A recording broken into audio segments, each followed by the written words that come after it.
Hello everybody. Hello. I'm Ledz. This is Jack.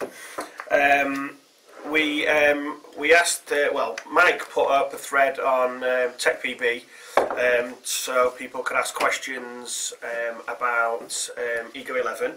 Yeah. And we got lots of questions, so thank you very much for making the effort to send in your questions.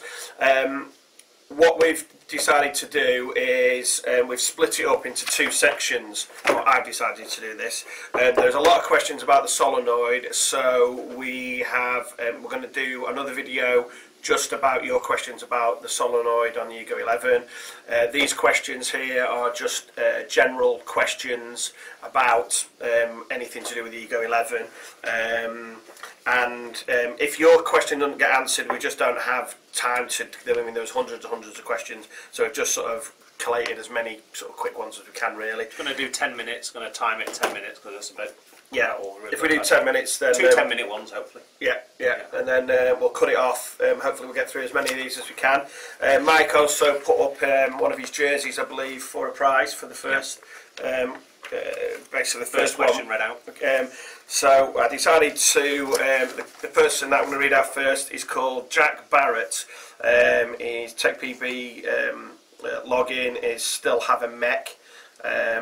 Reason being his questions were just quite sort of varied, and he's actually put a bit of time and effort into it. So I thought, well, he can win the jersey, so well done Jack. And his name's Jack. I know. Do you like that? Great name. Okay, right, so question one. Why is I haven't seen any of these questions again, by the way. So Jack hasn't seen these questions, so. And I can't read, so this could be quite funny. Okay, why has the trigger frame gotten so much smaller? What do you think? Do you think it could affect larger players? See, I didn't think it got any smaller. Doesn't it? it's not really any smaller. Well, it depends whether you're talking about the trigger frame or the trigger guard. The guard's about the same size as it's always been, and the actual trigger frame is height-wise it's the same. It's a bit thinner around the middle section, but the bottom section is the same thickness. So where you actually grip it with the palm of your hand is the same. So I don't think it is actually any smaller. What is different is how high up it sits on the body. It sits a lot higher up into the body. Right. I suppose. I mean.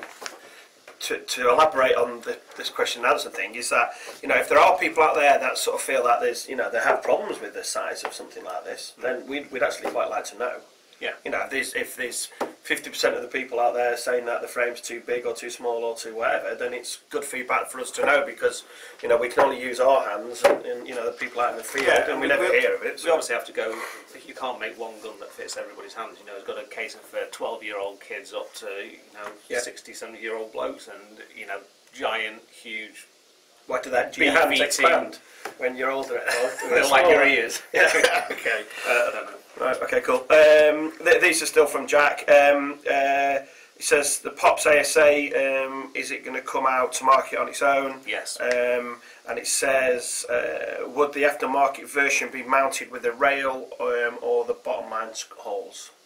It will come with both, I think. No. I think what we're going to do is we'll have the Pops on its own will come with the T-rail. So it'll go on to any 07 onwards Eclipse gun. So it'll have the T-rail on the top of the Pops, and that'll come on its own. And then we'll have a separate rail that you can buy if it's going on a non-Eclipse gun. So it can fit on everything eventually. Yeah, buy the two parts and then fit it on it. And that's coming out quite soon, I think, isn't it? Yeah, I don't think they're in manufacture yet. We're still in production. By the end of the year, sort of thing, isn't it? Hopefully, yeah. Okay. This is one I'll probably answer. Jack just wanted to know, he says on the board you have semi-ramped cap ramping. Why only these modes on a high-end marker like this? It says most people expect more on a board. Why no more modes? I mean, do you want to answer? Yeah, it's a legality issue, isn't it? I think. Liability issue. Yeah, I just think we've, as a company, we sort of took the stance that a fully automatic gun paintball marker is just it isn't really safe in people's hands. I mean, I've seen people put down in the woods or in fields with long grass. I've actually seen them put down a fully automatic marker, and twigs or grass or leaves or whatever has pulled the trigger, and that gun's just been firing off at all sorts of rates of fire. And see it all the time, accidental discharges everywhere in safe zones in the field, and with fully auto it's just getting a bit ridiculous, a bit too dangerous, particularly with the rate of fire we're talking about. Somebody's got an on-capped full auto. Yeah, I mean, it's a debate we've had many a time of which modes we should put in, burst modes and things like that. And there's other modes like all the cheap modes that you can get on different aftermarket boards. Obviously, we're not interested in putting any of those on. All our sponsored teams just use bog standard boards. We're really strict on that. So every team, whether it's Dynasty or Vicious or any of those teams, they just use stock factory boards. They just use standard semi-automatic or standard PSP. They've got no cheap modes in there at all. They're not allowed to use aftermarket boards and sponsorship. No, there's no need to, is there? No. Why would you want to put a downgrade board in your gun? There you go.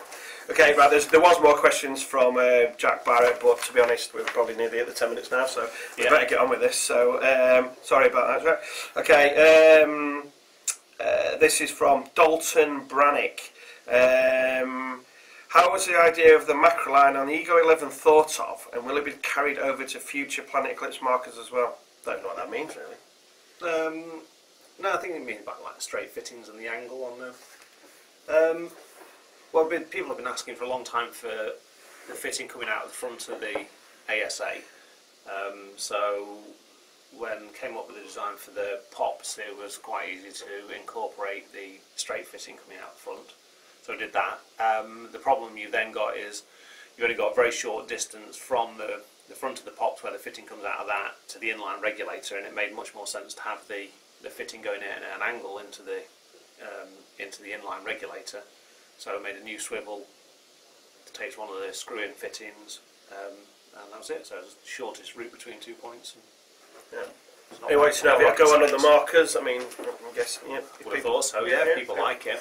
Yeah. Okay. I mean, certainly the higher end products, I'd expect to see it going on to that. I don't know whether it'll go through onto the E-Tech at this point, because the pops is actually quite a lot more expensive to manufacture than the old Oops. So I wouldn't imagine it'd be on the more mid-range. Mid-range. Yeah.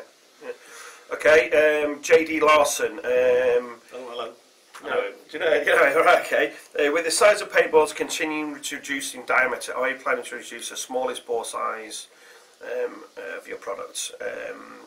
You've put 685, which is what we currently have. Yeah. Any smaller than the shaft force, such as 689. Now, just before Jack answers this question, in here there's loads of people asking me questions about bore sizes and what we're doing and why we've done it. And one of the questions is, will they be able to get other bore sizes? So this is the shaft 4 boost kit. This is going to be a. I can zoom in. Yeah. Okay. Basically, this is the boost kit. Comes in a nice box. This is going to be available real soon. It comes with 2 backs, and they are. You won't be able to see this, I wouldn't have thought, being on the black, but 685 and 693, that's what we're classing as our boost kit. So you can go smaller and you can go bigger. People keep asking us questions of why we're going, why do we still have a big one. This is what we sort of call our shoot all barrel. It's less, it's better for crappy training paint, high humidity sort of, super. And don't forget, just because paint's getting smaller in America doesn't mean it's getting smaller all over the world. Yeah. But I mean, I wouldn't. If you've only got one barrel, if you go to Desert Island with one barrel, you probably want to take the bigger ball, wouldn't you? Because then at least you can play. Yeah. So that's coming out. They are going to be coming out in different colours as well. They're not going to be tons and tons of these. So when you see them, grab them. They are colour match wise, as we always say to people, it's impossible to match colours identical You need to go faster. batch. So they're coming out soon. Also a 16-inch tip. Yes, to answer the question, yes, we probably will be doing some smaller size ones in the future. Yeah, it's just quite a time-consuming process because we have to get special tools made to go for different sizes. Got it on page 1. Okay, Anthony. We could stretch it to 15. Okay, okay. Tharia. Okay. He wants to know if there's going to be a trade-up program for the Ego11. No. Does the 50 cal kit fit the Ego11? Yes. Yeah. Any word on a closed bolt marker? Well, like a cocker. No. Okay, good. Right, I just highlighted that because it amused me really more than anything. Good. Okay, what's these questions? This is a question that's been asked by loads and loads of people, but the person I've got it down on here Crazy is Crazy Little. What parts are backwards compatible between Ego11 and Ego10? Bolt. I don't know why people would want to know this. No. Bolt, barrel, rammer. He says, I'm also very much hinting as Yeah, using that's about Ego11 parts on an Ego10 or 9. Just buy Ego11. Yeah. That's good. Better. Okay. Well, some of them are. I mean, they're solenoid, don't you? Yeah. You go Don't talk about the solenoid. Time's up. Right, okay, we'll carry on. Yeah, we'll do it in a couple of minutes. Somebody is asking, Nick Muzzio is asking, have people accidentally pressed the pops on off pin? And Domi Polo from TechPB username. What? So what was the question? How do you know that? Which one are you reading? This one? Oh no, sorry. It's Nikolai at TechPB. Alright, okay, alright. Why? He said he's worried about pressing the pin on the pops. Yeah, never had somebody do it. No? No. The pops have been out there, been used in the field for, well, I think since about, certainly before the start of this year, end of last year we started field testing those. Yeah. So they've been in the field for months and months and months, and we've never had an accidental depress. It's not like it takes a long time. It is countersunk, so you can't. You actually have to stick the end of your thumb into the hole to depress it. So. He also said, which I thought was a strange question, but why hasn't Ego9 started using multicoloured displays? Like what? Well, it does have multicoloured displays. That's why I thought it was a bit of a strange question. Well, it's a multicolour backlight that we have on the Ego. It's an LCD technology display.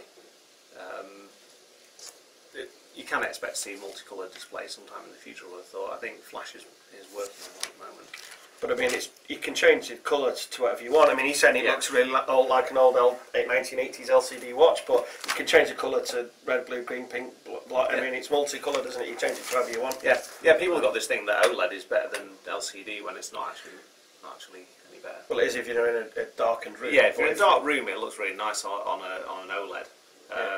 But the LCD works in low light and bright light because it's transflective technology, so it actually gets easier to read the brighter the sunlight that it's in.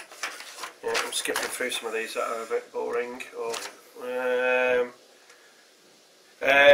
This is from Brad Dahlman. Dalman. Sorry, Brad Dalman. Sorry. Do you ever plan on making an internal air gun like the Bob Long guns? Internal housing. There's surprisingly one person's asked that. They haven't. I've just deleted. Oh, If okay. more than one person's asked it, I've only Okay. put the first person who asked it. Yeah, when we can come up with a solution that I'm 100% happy with.